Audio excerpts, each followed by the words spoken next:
Ya teman-teman sekalian, malam ini saya alhamdulillah tadi bersama dengan Pak Menkyu menghadap Presiden yang didampingi oleh Mensesnek dan Pak Seskap untuk melaporkan program prioritas Bapak Presiden khususnya yang melalui Kementerian Sosial.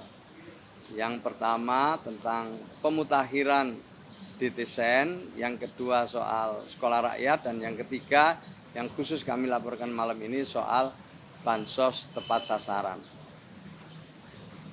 Sebagaimana yang diketahui, langkah strategis yang dilakukan oleh Bapak Presiden menuju bansos tepat sasaran adalah dengan menerbitkan Inpres nomor 4 tahun 2025. Inpres ini menyangkut DTSen, data tunggal sosial dan ekonomi nasional, yang dikelola oleh BPS.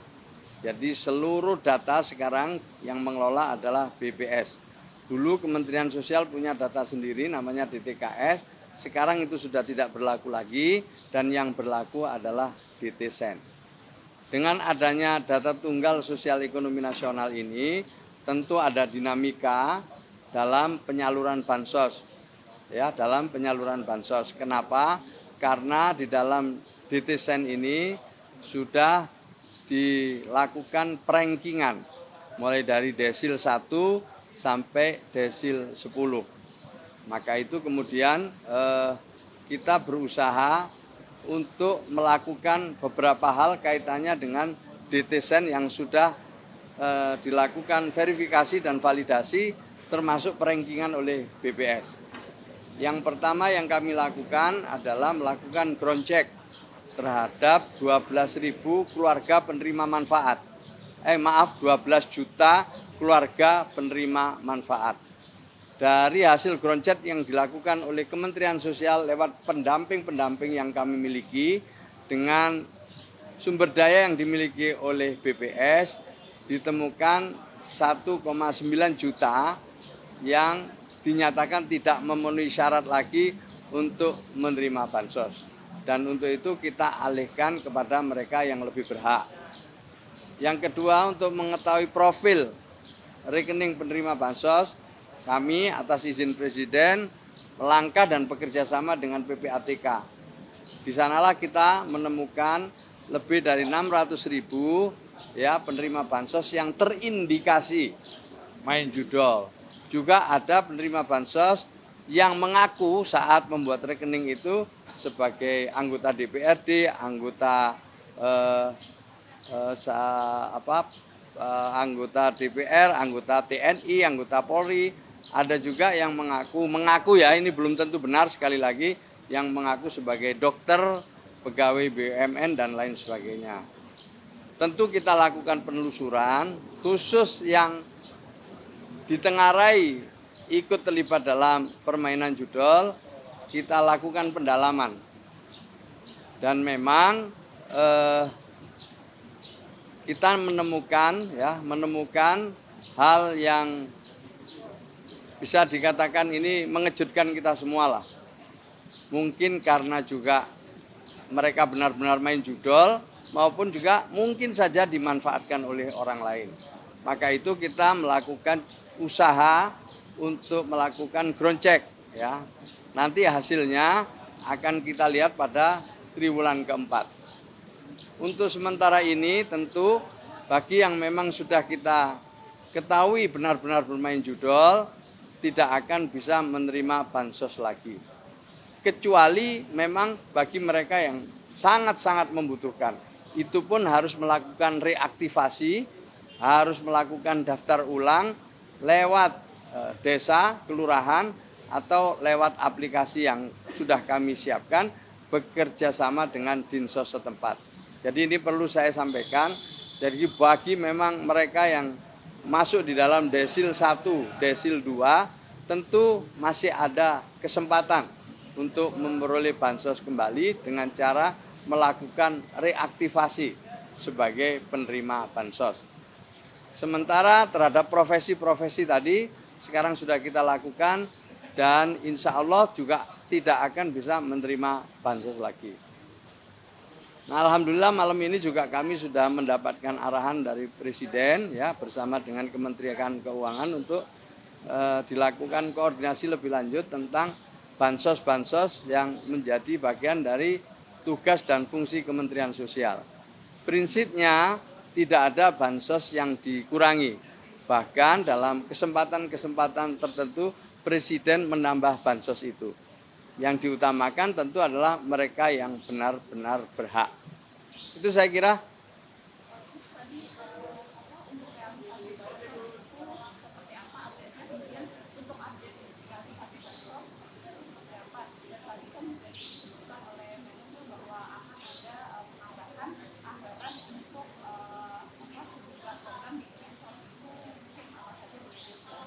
Ya, tentu yang pertama-tama ini ya saya sampaikan dulu bahwa penyaluran alhamdulillah untuk triwulan pertama udah selesai ya 100%. Triwulan kedua karena ada pembukaan rekening kolektif yang memerlukan proses sangat panjang, sekarang udah hampir selesai. Jadi yang triwulan ketiga ini kita sudah menyalurkan lebih dari 75%. Jadi secara umum sudah bisa kita menyalurkan dengan baik kecuali bagi yang membuka rekening kolektif atau sasaran barulah. Mudahnya itu adalah sasaran penerima manfaat yang baru hasil ground checking atau hasil pemutakhiran.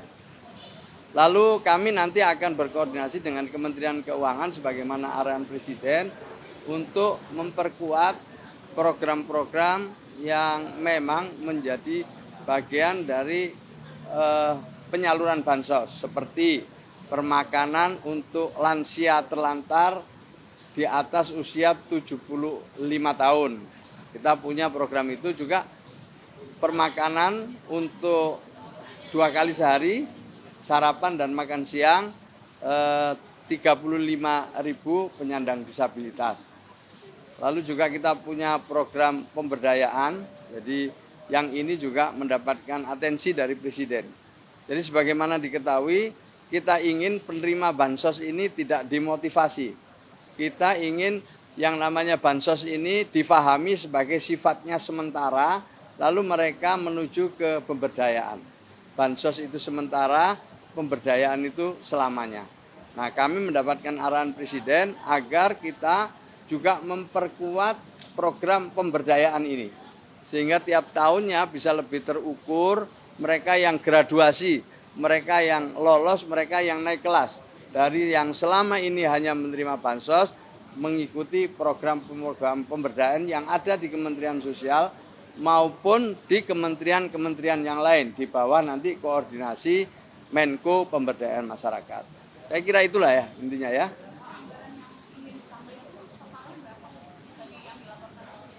Ya kita belum sampai angka ya, tapi kami mohon arahan dan kami diminta koordinasi dengan Kementerian Keuangan. Terkait pengentasan kemiskinan ekstrim itu kan ada penugasan ke Mensos akan menggayat ke pihak swasta gitu.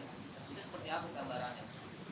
Ya, jadi kan kita sudah punya data ya, by name, by address, sudah ada semua data-datanya dan ini akan kita lakukan kerjasama dengan banyak pihak untuk mengintervensi sesuai kebutuhannya.